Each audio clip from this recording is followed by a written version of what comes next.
ముఖ్యమంత్రి గారు చెప్పారు ఏముంది ఆయనలా మేము ఒక్క సంవత్సరం కడుపు కట్టుకుంటే 40,000 కట్టేస్తాం ఏమున్నది అన్నారు. మరి సంవత్సరం అయిపోయింది 40,000 కోట్లు పత్తా లేదు అధ్యక్ష. మరి కడుపు కట్టుకున్నారా కట్టుకోలేదా ఇంకేం చేసిండ్రో మాకు తెలియదు అధ్యక్ష, వారు చెప్పాలి. అదేవిధంగా అధ్యక్ష 40,000 కోట్లు అన్నారు ముఖ్యమంత్రి గారు. ఎస్ఎల్బీసీ 49,500 అన్నది ముఖ్యమంత్రి గారు 40,000 అన్నారు. మళ్ళా వెంటనే కేబినెట్ కాడికి వచ్చే వరకు 31,000 కోట్లు అయింది. మరి ఎట్లా మాయమైతే అధ్యక్ష లెక్కలు 49,000కి వెళ్ళి 40 అయింది, 40కి వెళ్ళి కేబినెట్కి వచ్చే వరకు 31,000 కోట్లు అయింది, బడ్జెట్కి వచ్చే వరకు 26,000 కోట్లు. మళ్ళీ ఇలా మొన్న పాలమూరులో విజయోత్సవం జరిపినప్పుడు మొత్తం జరిగింది 19,000 కోట్లు అని చెప్తున్నారు అధ్యక్ష. నేను సవాల్ చేస్తా ఉన్నా ఈ ప్రభుత్వాన్ని, సవాల్ చేస్తా ఉన్నా అధ్యక్ష. ఏ ఊరికైనా పోదాం రాష్ట్రంలో, కొండారెడ్డిపల్లికి పోదామా, కొడంగల్కు పోదామా, సిరిసిల్లకు పోదామా, ఏ ఊరు వాళ్ళ ఇష్టం, పాలేరు పోదామా, ఎక్కడ పోదామా వాళ్ళ ఇష్టం. ఖచ్చితంగా ఏ ఒక్క ఊర్లోనైనా 100% రుణమాఫీ జరిగిందని రైతులు చెప్తే స్పీకర్ ఫార్మాట్ లో రాజీనామా వెంటనే మీకు ఇచ్చి రాజకీయ సన్యాసం తీసుకుంటారు అధ్యక్ష. ఏ ఒక్క ఊర్లో అయినా సరే అధ్యక్ష. ఈ రకమైన బుకాయింపు, ఈ రకమైన మోసం మంచిది కాదు అధ్యక్ష. పావులా కూడా జరగలే అధ్యక్ష రైతు రుణమాఫీ. 49,500 కోట్లు అని చెప్పి ఇప్పటి వరకు 12,000 కోట్లు కూడా చేయకుండా తప్పించుకునే ప్రయత్నం చేస్తా ఉన్నారు. ఒక మాట అన్నారు అధ్యక్ష ఆ రోజు ముఖ్యమంత్రి గారు, రైతు బంధు ఎందుకు అయిపోతుందా, మేమేమన్నా దివానగాళ్ళమా అవులగాళ్ళమా అని మాట్లాడింది అధ్యక్ష. మరి ఇలా వానాకాలం రైతు బంధు ఎగ్గొట్టిన వాళ్ళని ఏమనాలి అధ్యక్ష, వానాకాలం రైతు బంధు ఎగ్గొట్టిన వాళ్ళని ఏమనాలి అధ్యక్ష ముఖ్యమంత్రి గారి మాటల్లో. అందుకే అంటా ఉన్నాం, ఒక పంట కాదు 3 పంటలకు ఇయ్యాలని డిమాండ్ చేసిండ్రు. ఆ 3 పంటలకు ఇయ్యాలని మేము డిమాండ్ చేస్తా ఉన్నాం. ఇవాళ నిన్న భూభారతి చట్టం తెచ్చిండ్రు అధ్యక్ష, అందులో అనుభవదారుడు కాలం పెట్టింది. నేను అడుగుతా ఉన్నా కాంగ్రెస్ ప్రభుత్వాన్ని, మీరే చెప్పారు రైతులకే కాదు కౌలు రైతులకు కూడా ఇస్తామని చెప్పారు.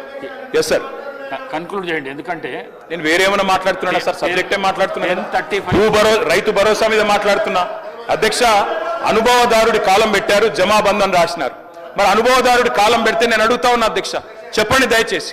అనుభవదారుడి కాలం పెట్టారు, ముఖ్యమంత్రి గారు ఎన్నికలకు ముందు చెప్పినారు కౌలు రైతుకి ఇస్తాం, రైతు కూడా ఇస్తాం, భూ యజమాని కూడా ఇస్తామని చెప్పినారు. ఇవాళ ప్రభుత్వం స్పష్టం చేయాలి, రైతుకు ఇస్తామని చెప్పిండ్రు, కౌలు రైతుకి ఇస్తామని చెప్పిండ్రు, రైతు కూలీలకు ఇస్తామని చెప్పిండ్రు. తప్పకుండా ఇచ్చిన హామీ నిలబెట్టుకోవాలి. ఇంకా చెప్పాలంటే అధ్యక్ష, ఈనాడు పేపర్లో ఫ్రంట్ పేజ్ ప్రకటన ఉంది, నాకు చూపెట్టమంటే చూపెడతా. మొదటి 100 రోజుల్లోనే ఇస్తాం అని కూడా చెప్పిండ్రు అధ్యక్ష, మాట నిలబెట్టుకోలేదు. ఎన్నికల ప్రచారంలోనేమో అందరికీ అన్ని, ఇప్పుడు మాత్రం కొందరికి కొన్ని అని కోతలు పెట్టే ప్రయత్నం చేస్తా ఉన్నారు. అన్నిటికీ మించి అధ్యక్ష బడ్జెట్లోనే వీళ్ళ చిత్తశుద్ధి బయటపడ్డది.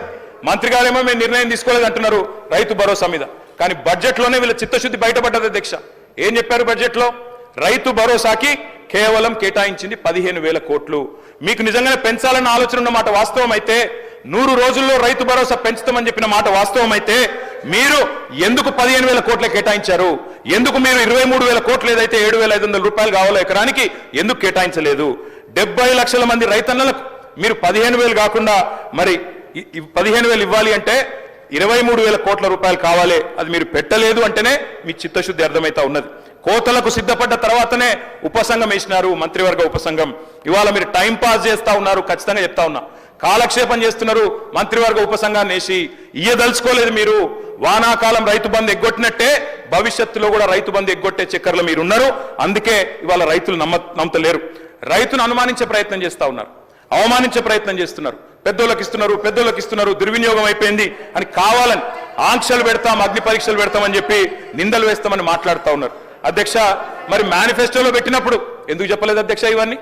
ఆ రోజేమో అందరికీ అన్ని, ఇప్పుడేమో కొందరికే కొన్ని కోతలు పెడతామని అప్పుడు ఎందుకు చెప్పలేదు అధ్యక్ష? అందుకే అధ్యక్ష ఐటీ గట్టేటోళ్లకు అధ్యక్ష ఈ రాష్ట్రంలో అధ్యక్ష పాన్ కార్డులు ఎన్ని ఉన్నాయో తెలుసా అధ్యక్ష? ఈ రాష్ట్రంలో 1 కోటి పైచిలకు పాన్ కార్డులు ఉన్నాయి. మరి రేపటి రోజున పాన్ కార్డులు ఉన్న వాళ్ళందరికీ కట్ చేస్తామంటే, ఐటీ గట్టేటోళ్ళకి కట్ చేస్తామంటే ఎట్లా కుదురుతుంది అధ్యక్ష? లీకులు ఇచ్చి రాయిస్తున్నారు. గుట్టలకు పుట్టలకు రైతు బంధు